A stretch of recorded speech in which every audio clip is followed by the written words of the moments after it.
Hi, everyone. Thank you for joining us in today's webinar, where we want to discuss the relationship between new regimes and old cronies and the reconfiguration of crony capitalism in the MENA region.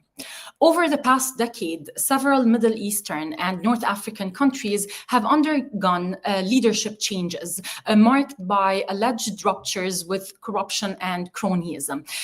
Rulers like Mohammed bin Salman of Saudi Arabia, Abdelmadjid Tebboune of Algeria, Saied of Tunisia, Abdel-Fattah al-Sisi of Egypt, they have all launched high-profile campaigns targeting business elites associated with former governing coalitions and circles. And we've also been seeing that being done by Ahmad al-Sharaa of post-Assad Syria.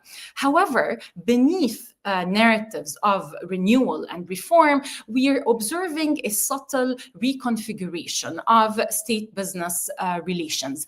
Processes framed as anti-corruption campaigns, asset recovery initiatives, or reassertion of state control over capital have included political purges, rent redistribution, and the construction of new networks of patronage and loyalty.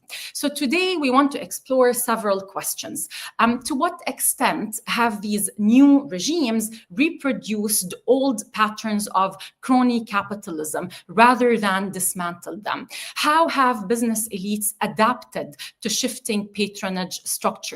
And what do reconfigurations and state-business relations reveal about the evolving nature of authoritarian rule in the MENA region? To address these questions, we're very happy to have with us today three speakers. Idris Haj Nasser is a political economist and co-founder of E3 Insights. We also have my colleague Yazid Sayer, a senior fellow at the Carnegie Middle East Center. And we also have, last but not least, my colleague Hamza Madab, who is also fellow at the Carnegie Middle East Center, where he's co-leading the program on the political economy of the Middle East and North Africa with myself, Noor Arafeh, who will be moderating today's discussion. So thank you, everyone, for joining. I'd like us to start with the case of Tunisia, with you, Hamza. So since 2011, Tunisia has pursued several approaches to dealing with business elites from the era of Ben Ali, from asset confiscations and transitional justice efforts to the controversial 2017 law that granted amnesty to civil servants, but not to businessmen.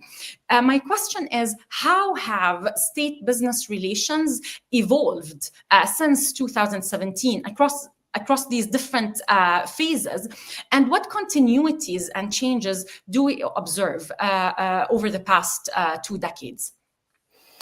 Thanks for having me, Noor. Well, actually, maybe to make things clear, I'll start by describing what the business community looked like on the eve of Ben Ali's fall in 2011.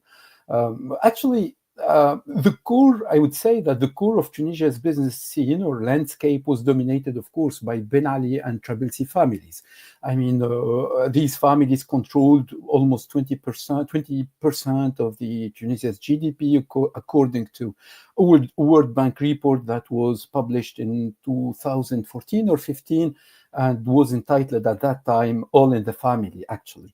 Around this first circle, there is a second circle of business elites who are close allies to these families and who benefited actually from the protection from business alliances and business opportunities to expand into many sectors. And there is actually, and then came a third circle, which is made up by old business families who emerged under Bourguiba actually in the 70s after what we call in Tunisia, you know, the Infitah after 72, and who continued actually to thrive and to expand under Ben Ali. They were key players, I mean, in agribusiness, in finance, in services and industry.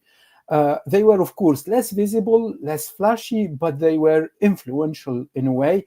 and they aimed actually to strengthen their relations with the core of the regime, who were at that time, or who was at that time the president, actually.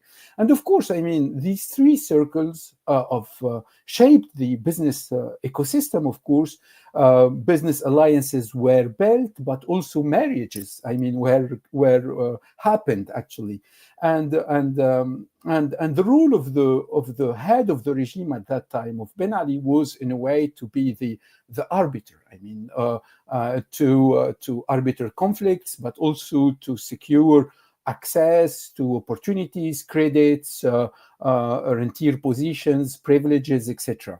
After the fall of Ben Ali, of course, things changed. What we saw and what had happened is the confiscation of assets of this the first circle of the Ben Ali and Trabilsi families, who lost, I mean, most of their assets. And by the way, I mean, many of these assets were sold to the third circle, to the rest of the, to the old elites in a way. The second circle, composed by the close allies to the Ben Ali and the Trabilsi family, was targeted by a sort of repression or selective repression. Like, I mean, this was the case, for example, in 2017, during the anti-corruption campaign that was led at that time by the Prime Minister, Youssef Chahed, against, for example, Shafiq Jarraya and other business people.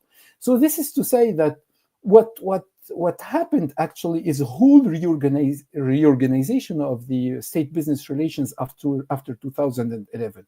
What we saw basically is a sort of autonomization of business elites.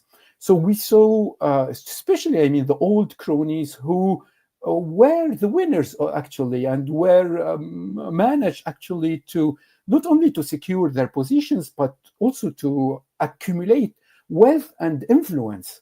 So many of the old cronies entered to politics, for example. And many of them, they seized the opportunity of the political pluralism, of the need of political parties for funding, and many of them funded actually political parties.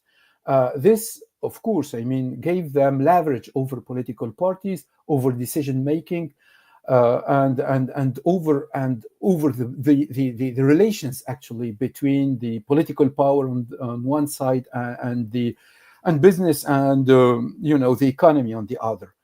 The second way that described or shaped this relative autonomization of business was that many business elites entered into politics, and many of them, they ran for elections, they entered to the parliament, and many of them sat in the financial in the Commission of Finance and in many strategic commissions, by the way. And this gave them also the capacity to shape the policy making during the decade of democratization. And the last, maybe, or the third way also that reflect the autonomization and the growing influence of the old cronies in a way, is that many actually invested in media platforms, and this gave them also the capacity to influence the not only policy making but also public opinions actually. Of course, I mean, there was the feeling among the public opinion that everything changed, but everything remained the same in a way. And this, beneath the surface, actually fed the anger, the dissatisfaction, and the frustration, actually, that laid the ground in 2019 to the rise of populism, to the rise of Kais Saied, and laid the ground also to the coup d'etat or the power grab operated by Kais Saied in 2021. So after 2021, what we saw with Kais Saied is not only the end of this autonomization of the business elites, but we saw a return, a big attempt of the state to control the economy, actually. And this was clear, I mean, through multiple initiatives launched by Kais Saied. The most known of them is this reconciliation process, what in Tunisia we call the Sulh al-Jaza'i, the judicial reconciliation process that was led by the president, controlled by the president, with the aim of dealing with business elites and proceeding to wealth transfer from business elites to poor regions. I mean, confiscating or making the business elites pay, in a way, the illicit accumulated wealth that was supposed to be invested in poor regions, which is basically a mechanism of wealth transfer. But this mechanism actually failed. But we ended up having a sort of repression under Saied, a selective one. I can explain later on. I mean, how things are how the Saied and the relations between the regime and the business elites today are quite mixed between mutual dependency, but also selective repression and a sort of collusion with sections of this elite. But most of the trajectory is really shaped by a growing control of the state on business opportunities, on elites. Almost 15 big businessmen are today in jail. There are almost no deals, but at the same time, no deals according or that were hoped for by Qais Said.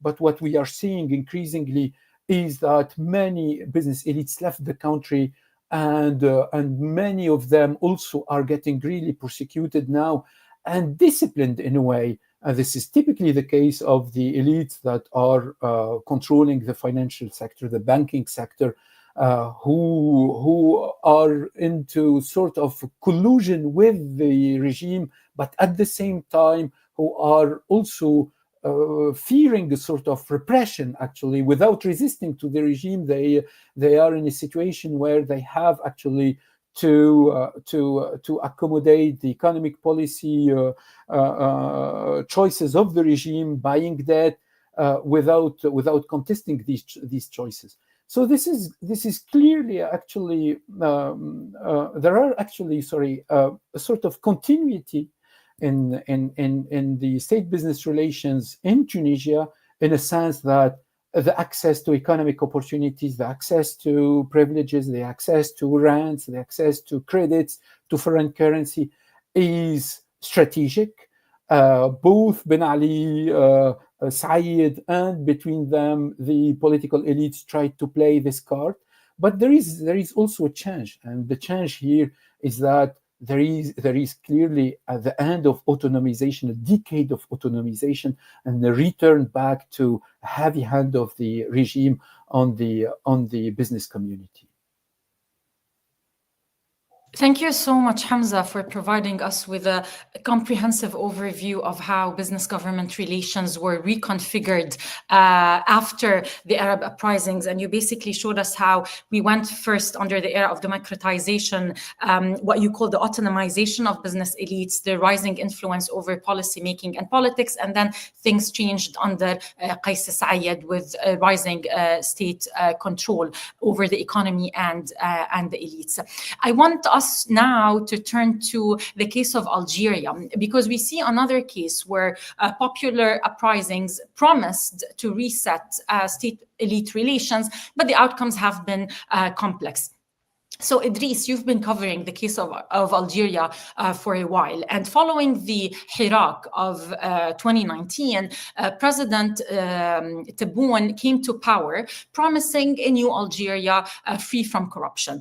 Can you describe what has actually happened to business-state relations since 2019? Have new business figures emerged to replace those who were imprisoned? Does this look like genuine change, or simply another cycle of what you called in one of your papers downfalls and renewals of the elites? Hi, so thank you very much for having me. Yeah, I'll try to address that. Not an easy question, but I very much like Hamza's framework of using circles, so if you don't mind me borrowing it. But I'll present it slightly differently. We've had a similar kind of set of circles and groups, but they emerged very differently. So I think the oldest one is probably the old bourgeoisie, the traditional one, which if we only talk about modern companies, not counting hammams and things like that, if you want, the oldest company we have is from 1878. It's Hamoud Boualem. For those who care about Algerian goods, it's a kind of local Coca-Cola. And they financed the revolution. They have a lot of legitimacy, many of these families. And so they've been building the country, but they've never really got involved into politics after the country's revolution and independence. They were very much involved during colonial times, much less since then. And I think that's been part of their survival strategy of defending Algerian national interests, but not getting involved into internal political fractionalism, if you want. So that's the first circle. From that point of view, I'll come back to the impact of the Hirak on these circles, but just to present them very briefly. The second one is a bit more what you were describing with those more recent business ties that have emerged. So very similar to Tunisia, they emerged more after the liberalization of the 90s. And this is when we started having first investments in more like industrial families, if you want. So you'd find them a lot in pharmaceuticals or agro business in general, agro-food. And so I think like the largest company and probably the one that's most famous in this group will be profiles like Cevita, which has also survived as a company. And then you have a third circle, which is also like, the families that count or those with the right networks and stuff like that, which was incredibly present towards the end of the last two, and particularly the last tenure of former President Abdelaziz Bouteflika. And I think that was one of the aspects that was key to the Hirak, which takes us to what happened during the movement. One of the famous slogans during that movement was what can be translated as a mafia, if you want.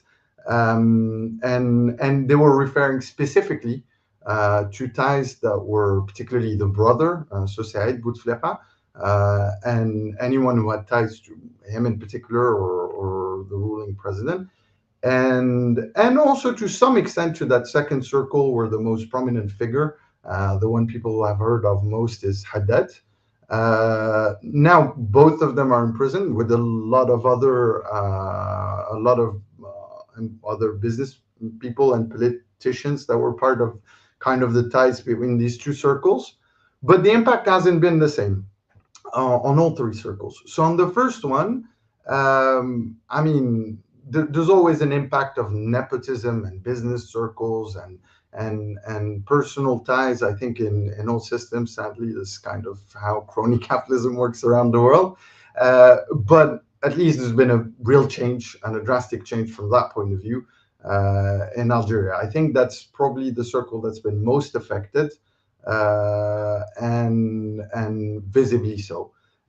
When it comes to the second group, so Haddad went to prison, and it was most symbolized by the employers or how would you call it? I think they tried to present themselves at the time, tried to get the status, and I think they eventually got it of being an employers union, but basically it's a lobby for large companies, right? And so its name at the time was the FCE, of the Economic Forum, the Private Companies Economic Forum. And so there was a need to kind of break with that, particularly as the head of the forum was Haddad, who ended up in prison. So the name was changed. It was changed to the Citizens Economic Association of Employers, CAPSE. So it went from FCE to CAPSE. And with more of a focus on also citizenry and corporate responsibility. But despite their ties to international ties, particularly to the MEDEF in France, which actually might have done them a bit of disservice, it struggled to survive. Now in Algeria, we have a lot of this type of associations of companies, so I keep on discovering new ones every day. But 3 of them are really relevant for the period we're talking about. So this first one, CAPSE, which struggled to survive, and now it's pretty much moribund, despite the change in personnel and many efforts made to try and help it survive. But again, there was that stigma. Then there was a second one which came to the fore during the presidential elections last year, the CGEA, which was led by Saied who is now in prison, and she was a presidential candidate. And what we can see here is we're in between 2 worlds, really, where there's a temptation of having new networks emerge, and you need this type of organizations for companies to build international ties, lobby the government, or just organize themselves, meet up, and come up with new business ideas. But it's been very difficult to transition because of all the turmoil that there has been for this second circle of business people to kind of find their new footing. And the one that has been successful out of them all is actually a third one called CREA, which is headed by Karim Moula. But it's much more understated. I think it's been understood that there needs to be less of a focus on taking political position and on focusing on this image of successful self-made businessman, if you want, and more focusing on kind of more of an industrial investor identity, which corresponds a bit more to the direction that's been taken politically by the government and since the Hirak. Then we have that third group, which has benefited from the Hirak a bit more because of the import substitution policies. So to put it simply, the government saw that its import bill was very high, but its oil and gas revenues were going down due to the international context. So in order to bring down the import bill, they've introduced many restrictions on imports.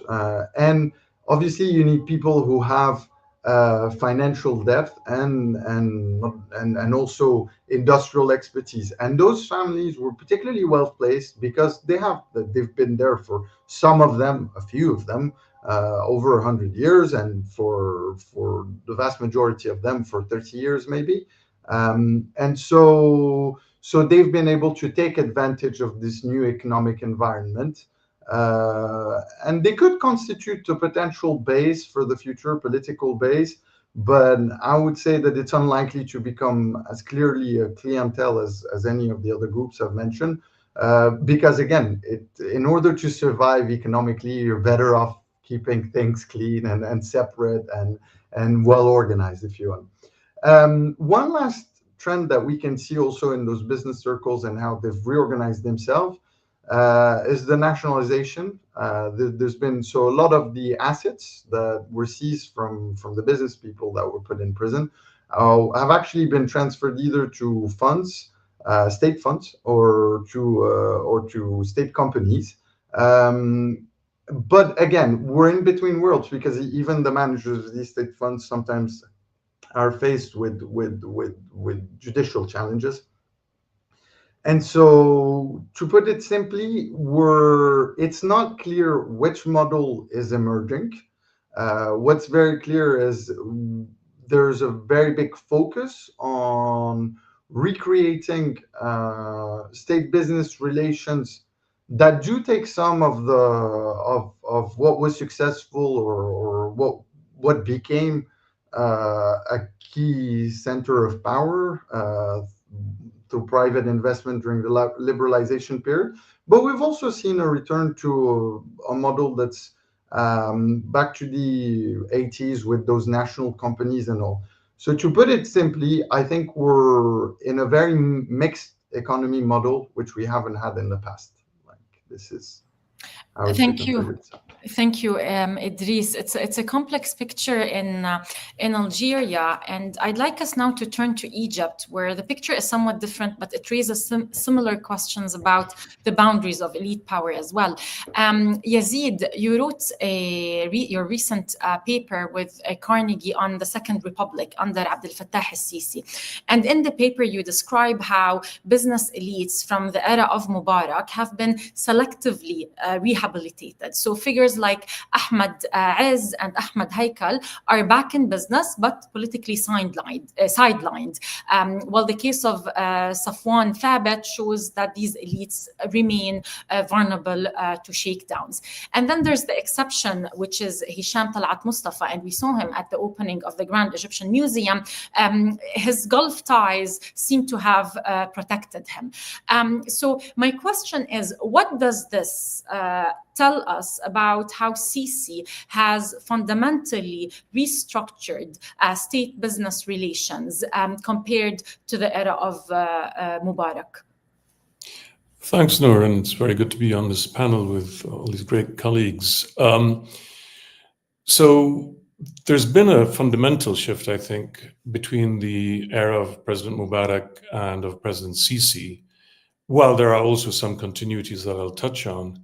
I think the key to understanding the relationship between those in power in the state and the business sector, broadly speaking, is that this administration, that is, after the military took power in 2013 and Sisi came to the presidency in 2014, that they have been, hugely invested in preventing a return to the kind of politics of the Mubarak era, which they regard as responsible for the 2011 revolution.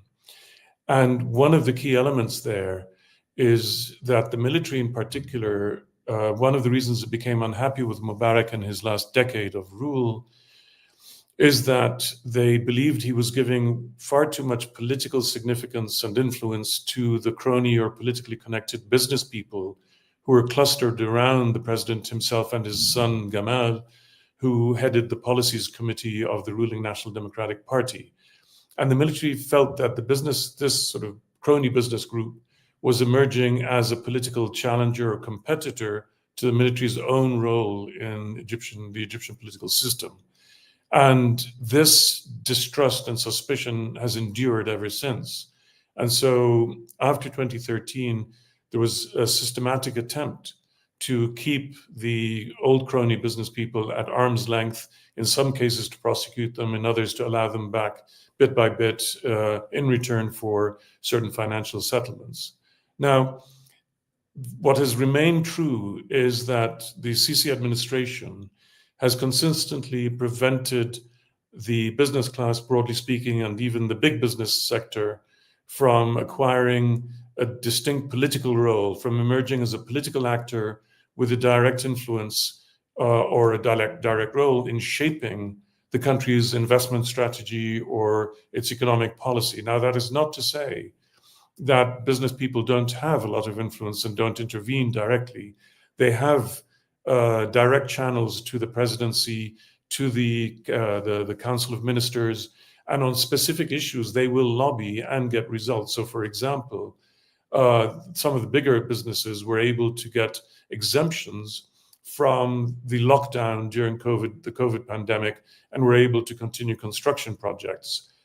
They have repeatedly influenced the government to delay application or the imposition of a tax on earnings through the stock exchange. So they clearly have influence in particular cases, but they don't shape policy overall.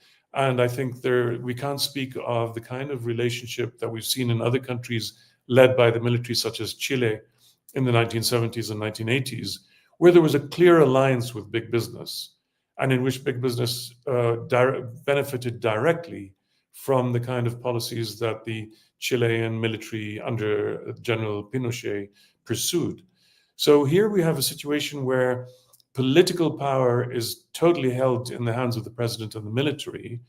And what is totally different from between the Sisi era and the Mubarak era is that Sisi is clearly driving to restore the role of the state as the central player and decision maker in the national investment strategy, in creating the framework of market conditions driven by state investment, almost entirely financed by state borrowing, to create the opportunities within which the private sector is then expected to play. So this is a fundamental shift away from the period from 1991 onwards, when privatization was launched in Egypt, when hundreds of state-owned companies were either fully or partially privatized, and where the private sector's role or share of gross domestic product went from something like 30% to 70%, and where the private sector still accounts for the majority of jobs created, etc. Now, what Sisi is trying to do is an interesting sort of experiment where he wants to reassert the centrality of the state in all this, creating through massive projects, mega projects, massive infrastructure schemes, housing schemes, other forms of transport infrastructure, trade infrastructure, etc., and then inviting the private sector to invest in these opportunities that the state has designed according to state priorities, according to state measures of what is needed, where the priorities lie, and how much to invest in each, and how quickly to roll out these kinds of investments. So the key thing here then is that Sisi seeks clearly to reassert the primacy of the state, not just in politics, but also in the economy, while at the same time working hard to attract private investment, whether domestic Egyptian capital or from foreign sources, into schemes designed by the state.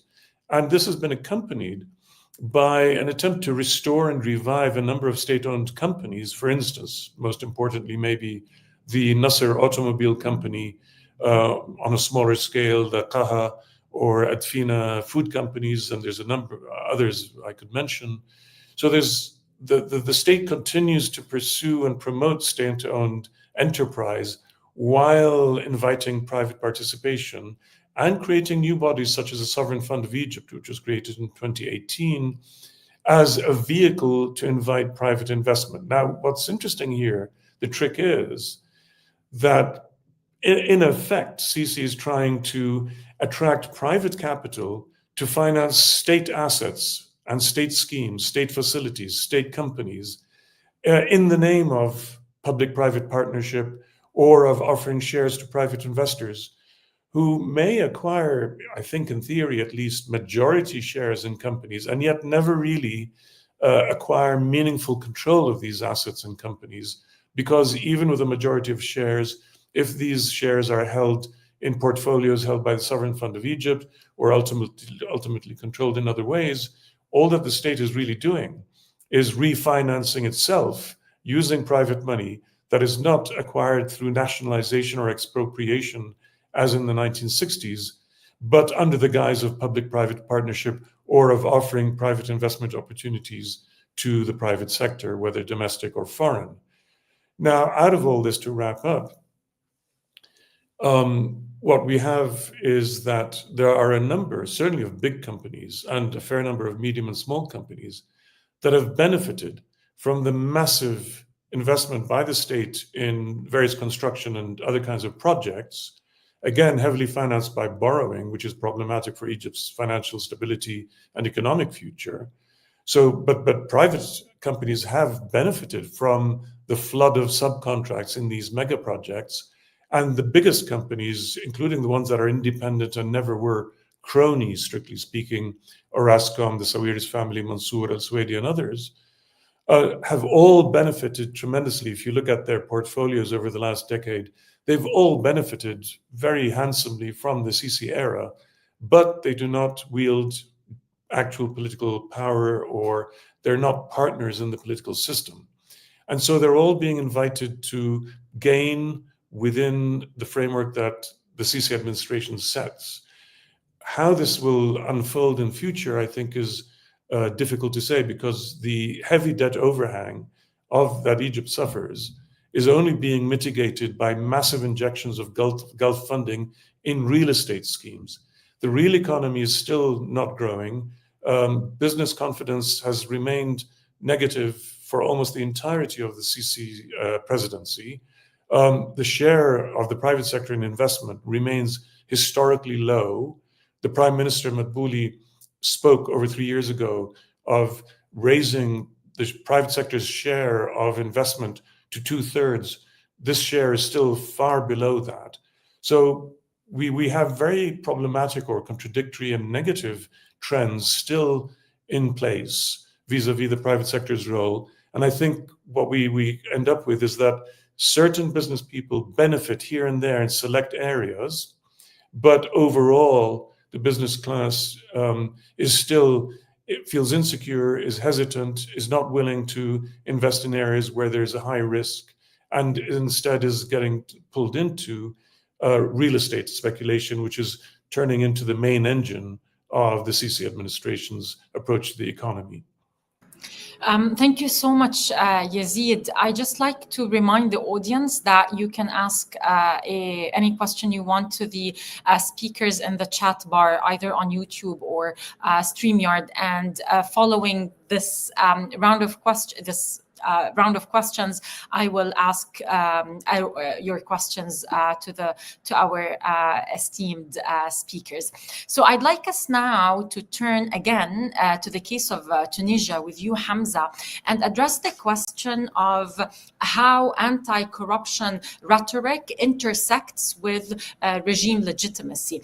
And my question is, to what extent are the campaigns of Qais Saied for like anti-corruption and asset recovery, to what extent are these campaigns driven by a genuine attempt to dismantle old patronage networks versus efforts to basically legitimize the new populist regime that was established by Qais Saied? Well, I think it was really, interesting listening to Yazid and Idris. The cases of, Egypt and Algeria, like Tunisia, where elites are experimenting, nothing is clear, everything is uncertain, actually. And like ruling elites are trying really to find, new arrangements, which is and to settle actually new settlements, or to establish new settlements and new arrangements, actually. And I think here Tunisia is interesting. Is interesting, at least in a sense that there are some key aspects that that can be useful actually to describe how Said's regime, the new regime actually in Tunisia, is trying to establish these arrangements. Nothing is consolidated, of course. But this behind this anti-corruption, as you said, Noor, this anti-corruption discourse, this populist, of course, discourse of Saied, there are some key aspects and features that might help us to understand where the state-business relations are going today in Tunisia, or how they are shaped actually in Tunisia today. I think the first aspect is this populist and anti-elite narrative actually used by Saied, which is a key feature of the regime. This is an autocratic and authoritarian regime, but it's also, a populist regime that is that has a quite interesting feature in a way that I think corruption, rent-seeking, crony capitalism are not really seen or perceived by Saied as an economic or structural problem. They are more like moral problems actually, which is quite interesting. What Saied is doing is turning highly economic problems that could be related, of course, to the size of the market, to the structure of the economy, to the institutions, to the way that the economic institutions in the country have been built. Were built since the independence, and maybe even before the independence. He's turning them into issues, ethical, moral issues, actually, relying mostly on, virtue, targeting elites as greedy, as morally corrupt, as benefiting with no limits from the sacrifices of other Tunisians, etc. And this is interesting because at the end of the day, what we are seeing is a moral discourse to target, of course, to discipline business elites, but without reforms. This is quite interesting because at the end of the day, this is impacting not only the state-business relations, of course, but also the economy, the structure of the economy, and the potential of the economy, actually.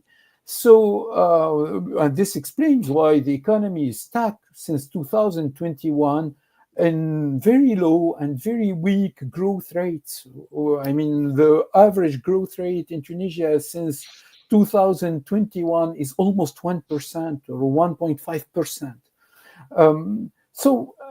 Behind actually this discourse of liberation war that Saied is, promoting, trying to free Tunisia from corrupt elites, for independence, of course, also, symbolized or embodied by the IMF, actually. This moral approach is probably able to shape, at least, to polarize the society, to shape the public discourse, the public opinion, but it's proving to be highly inefficient, actually, from an economic perspective. Moral condemnation doesn't resolve or doesn't fix the structural problems of the economy, and I think that's one of the limits of this regime is at the end of the day the material or the economic basis of to consolidate itself are lacking for consolidation are hugely lacking for this regime, actually. The second aspect, in my sense, behind this, the whole rhetoric, of course, populist and anti-corruption, etc., centered on anti-corruption, etc., is that there is a sort of divide and rule, sort of selective repression that is that has been implemented by Saied. He knows that he cornered himself with his no strategy, no to IMF, no reform, no alternative. So, but at the same time, he needs to keep the economy afloat in a way. He needs to find, to find sources of financing and with really little, extremely little access to external markets. The only way or the only option is to rely heavily on domestic market. That's why this new strategy pushed Saied to sort of, I'm calling this collusion in an article that we published last year with this Haq Diwan, and Hashmi Alaya. We call this a collusion between the regime and business elite. It's not an alliance. Clearly, it's not an alliance, and I think Saied is not into building or trying to build an alliance or a social base or a new corporatist alliance that was the case under Ben Ali or under Bourguiba, with the labor on one side and business elites or sections of the business elites on the other side, and the regime in the middle trying to regulate conflicts and to redistribute the growth. Actually, no.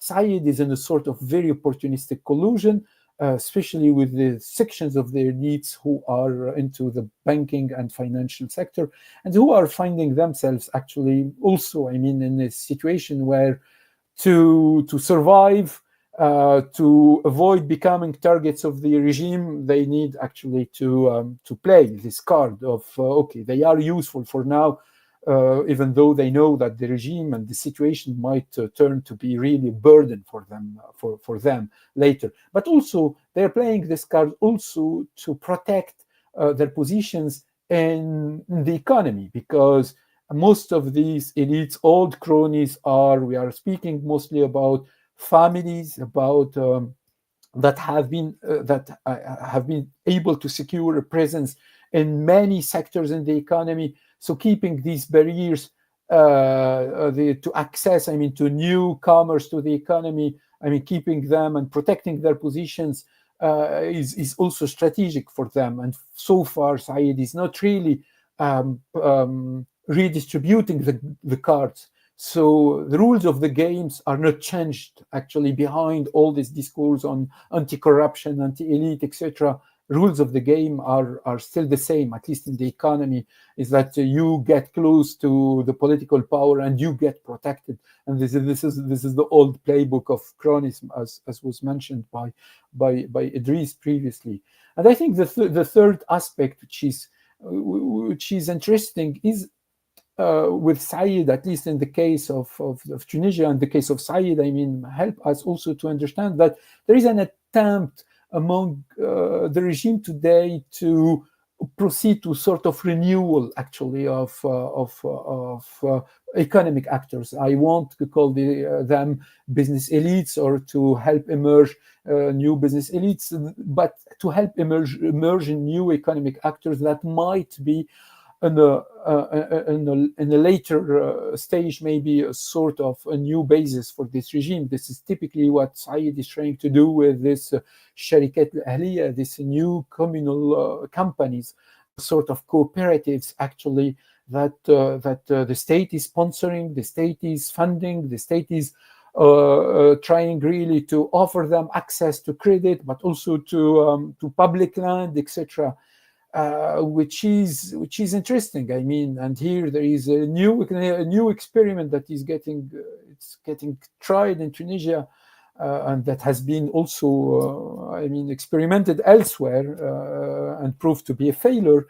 But I mean, trying to help emerge a new third sector that is again closely tied to the regime and closely and politically engineered. I mean, a third sector on its own it could be really, I mean, a solution for the economy, could help include or contribute to the inclusion of sections of the population.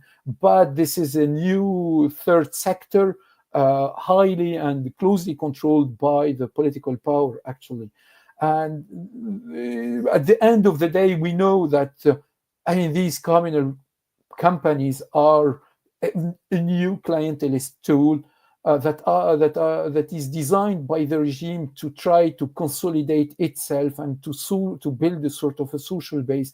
Because at the end, I mean, the big weakness of this populism today in Tunisia is it's a populism with an extremely narrow coalition or alliance on the top of the state, which is made of security and military, basically, but no labor and no elites. We cannot speak really openly about an alliance, a social alliance that is sustaining this regime, but maybe a small circle of controlling the levers of power on the top of the state.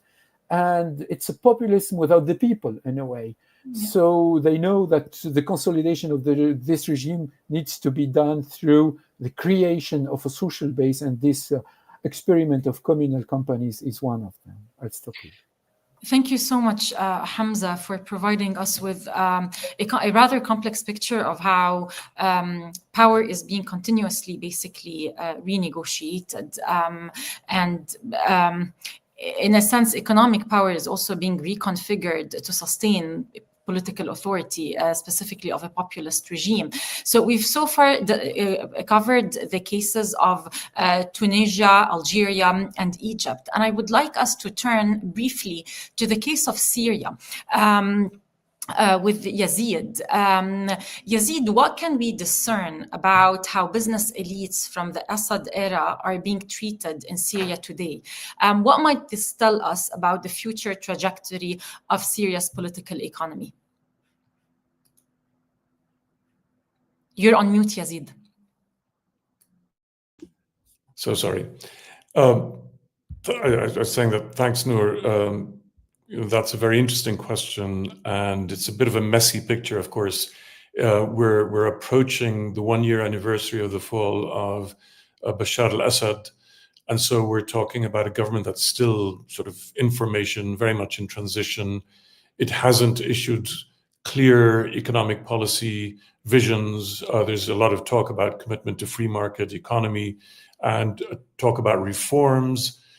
But I think one issue that complicates the picture a little bit for outside observers is that there's a lot of talk about reforming the economy and moving away from the socialist economy of the Assad era, which already is a fundamental misrepresentation of the Syrian economy, which wasn't socialist under Bashar al-Assad, certainly, who introduced the so-called social market reforms.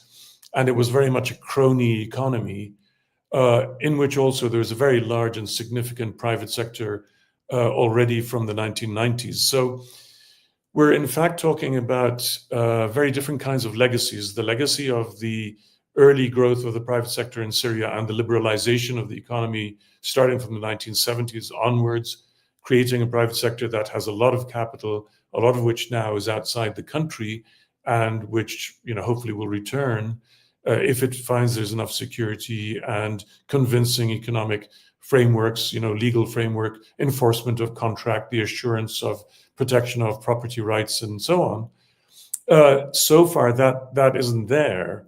The other legacy, of course, is cronyism. And here the picture gets murkier because for something like 12 years of war, the war economy that emerged involved all actors on both sides, or all sides, if you like, in a multifaceted war. And some of those habits of using violence as a means of accumulating wealth remain. We've seen at a sort of grassroots level takeover of houses, properties, either under the claim that they belong to other owners previously and that the older owners are simply retaking what was rightfully theirs. This is creating all sorts of complications. Clans that are moving westwards into land that was controlled or owned by other communities, and moving their livestock, their grazing rights further into other people's land. So there are these patterns at a grassroots level, and the government is not yet dealing with this. So I see multiple processes or dynamics at play. Now, when it comes to business people, and let's say the sort of the larger or bigger businesses in particular, many of the most significant ones, of course, left the country. Some of those business people who made a lot of money under Assad in the last years during the war, in many cases found themselves disenfranchised or expropriated or forced to give up their companies, their assets. And this included, of course, Rami Makhlouf, the cousin of Bashar al-Assad, who went from holding a business empire to losing a large part of it. Now, what I think is interesting in the current administration of the transitional president, Ahmad al-Sharaa, is that behind the talk and a lot of foreign policy success, including signing billions of dollars worth of memorandums of understanding with foreign governments and foreign companies, several $1 billion worth of actual commercial contracts, a lot of which is in the energy and infrastructure sector, ports and airport facilities, but also in real estate. And that's a pattern that we're seeing across the region of governments relying heavily on real estate markets to provide quick cash income. And that is where the prospect or the threat, the risk of speculation, insider trading, and corruption or cronyism is very high. And already the new authorities in Damascus have been accused of opacity relating to the terms of most of these contracts, including also settlements they've been reaching with select Assad-era business people and cronies who have been allowed to come back to the country or to resume some of their businesses in return for presumably giving up a share of their wealth or of their equity and so on. And in all these cases, there's not much transparency, if any, as to both what the terms of these deals are and the contracts, or who the real beneficiaries are. And there's been talk of the president's brothers being key players in some of these processes and some of these contracts. And just about 2 weeks ago, there was a publicized video of the president basically receiving people loyal to the regime showing up in expensive cars and SUVs and telling them, you're meant to be revolutionaries. Where did you get the money from? And closing the office of one of his brothers. Now, behind the sort of show of responding to criticism, will the actual manner in which the economy is evolving change? I'm concerned that, look, as things stand now, the emphasis, once again, as in Egypt, the obsession with generating quick income and increasing state revenue without, though, in the case of Syria, without borrowing. There's an opposition to borrowing. And at the same time, based on the draft tax law that we've seen, an opposition to raising government income through corporate tax and raising taxes on companies and others. And one can understand that in the wake of this devastating war, that you want to encourage investment and the return of capital that went abroad. And so tax policy is an instrument in that. But at the same time, there's no answer to, okay, if you're not generating bigger tax revenue and you're not borrowing, how exactly are you going to get this country back on its feet with appalling poverty rates, massive reliance on subsidies, food handouts, etc.? So in all this, it's not clear that the business class is re-emerging as a viable market force. Select individuals are making their own deals with the government. Again, a typical pattern from Egypt and elsewhere. People who have their private channels to influential figures within the administration. And to put it all together, what we see again is the reluctance of this large chunk of privately held capital that's outside the country to come back in, the reluctance of people who are in the country to reinvest and to revive their industries when they find that there's a flood of cheap imports competing directly with what they produce. And there's this absence of a clear policy dialogue about trade policy, about tariffs, about taxes, and so on. And one thing I'll leave you with is this little bit of a very important fact, which is very simply that 80% of all new company registrations have happened in the capital or around it. In other words, the idea that Syria also involves these highly productive areas like the East, which is now held by the Kurdish-led administration with its massive agricultural potential and oil wealth on the one hand, or Aleppo, which is traditionally described as the economic powerhouse of Syria, as the industrial hub of Syria. Aleppo basically does not exist on today's map of the Syrian economy. And as a trend, if it's, when we see that most company registrations are happening in the capital, this tells us that once again, capital investment, private sector decisions are following political power. And if political power right now is in the capital, that's where the contracts are, that's where the opportunities are. And if those are going to be in real estate, then so be it. That's where the private sector will go. What we're not seeing is the kind of revival of Aleppo as an industrial center and the return of Aleppo industrialists to their country and to their city to build on their proximity to the Turkish market, for instance, to reinvest and rebuild. So these are worrying trends, and unless they're corrected quite soon, then I think that the patterns that are built now of sort of emergency responses and piecemeal responses to a financial crisis or fiscal crisis and so on will become hardened into the new structure of the Syrian economy, and therefore risk reviving the Assad-era economy, but in ways where the state no longer provides subsidies and cheap goods for the vast majority of its population, using the argument that it just doesn't have the money. And so we sort of lose what social welfare umbrella there was under Assad, along with still maintaining or recreating crony patterns. Thank you so much, Yazid. So basically, we can notice huge similarities, actually, between the case of Syria, Egypt, Tunis, Algeria, despite the specific particularities of each context, of course. I'm aware of the time, and we have one question from the audience addressed to Idris. So I would like to ask you, Idris, to address it briefly, given the limited amount of time that we have left. But But the question is, in Algeria, after the Hirak of 2019, was there a deliberate attempt on the part of the regime to maintain specific clients as part of its continuity? And how does the regime relate to cronies from an Islamist background after 2019? So they're both like very interesting questions, and I could spend hours on them, but I think I can try and address them in a time efficient way. So to start with the first question, I don't think that it's necessarily a question of deliberate attempt. The way I see it, it's more of a kind of finding the balance of power, what you can get away with. And so some of them were entirely dismantled.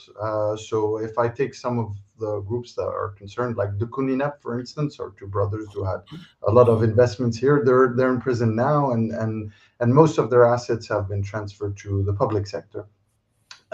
So in those instances, no, which is the vast majority. But your question is on specific clients.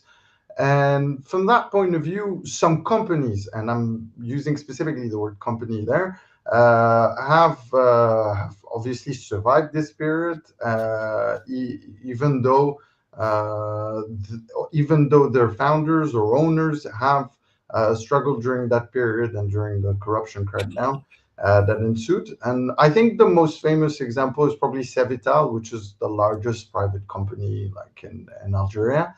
And so, yeah, their founder went to prison. Now I think his son, so Saied who's quite a famous businessman in this part of the world, went to prison. His son, I think Malik, now is more in charge of the group. And so what does that tell us? And I'll end on that point for that question specifically.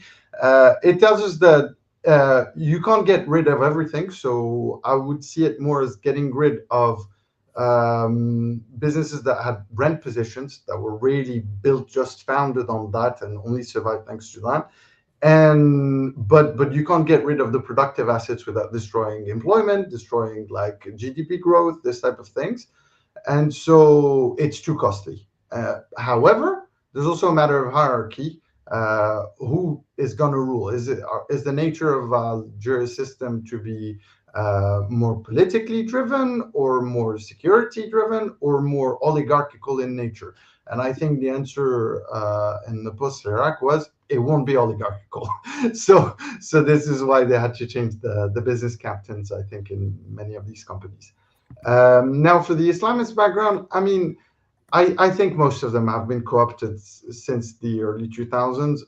We have a vast political offering when it comes to parties.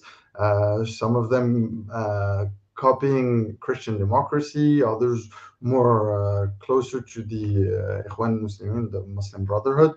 And so there are a lot of different offers.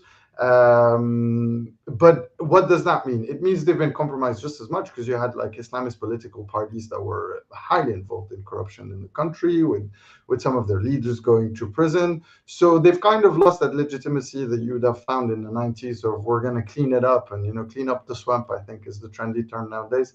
So that's pretty much gone. And so they're just part of the environment. However, it would be slightly unfair if I didn't say that it was part of this discussion during the Hirak. One of the slogans that came out and that has caught on since is Novemberia Badisia. So that's very, very Algerian. I'll try to explain it. November is for the launch of the Algerian Revolution on 1st November. So that's just a reference to that.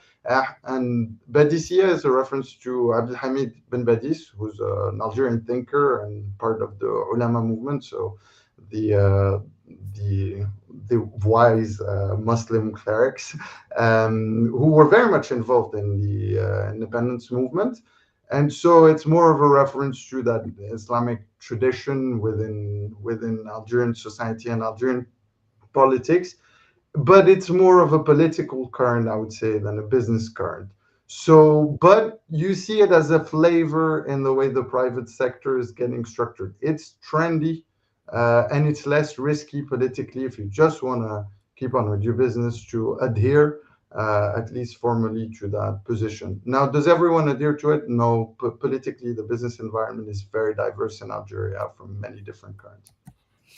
Thank you so much, Idris, and thank you again, Yazid and Hamza, for these rich and thought-provoking reflections. For me, what emerges across the cases of Tunisia, Algeria, Egypt, and even Syria is a complex picture of continuity and adaptation rather than abrupt rupture with the old regimes, because we've seen how business elites, state actors are continue to renegotiate power under shifting political frameworks. And it's not simply, I think, a question of whether the old cronies are replacing or are being replaced by new cronies. It's also a question about how regimes are continually restructuring economic power to sustain political authority. So thank you again, Idris, Hamza, and Yazid, for sharing your expertise with us. And thank you to everyone who joined us today in this webinar that we're organizing under the Political Economy program at the Carnegie Middle East Center. Have a good end to the rest of your day. Thank you. Thank you very much. Have a nice day. Thank you.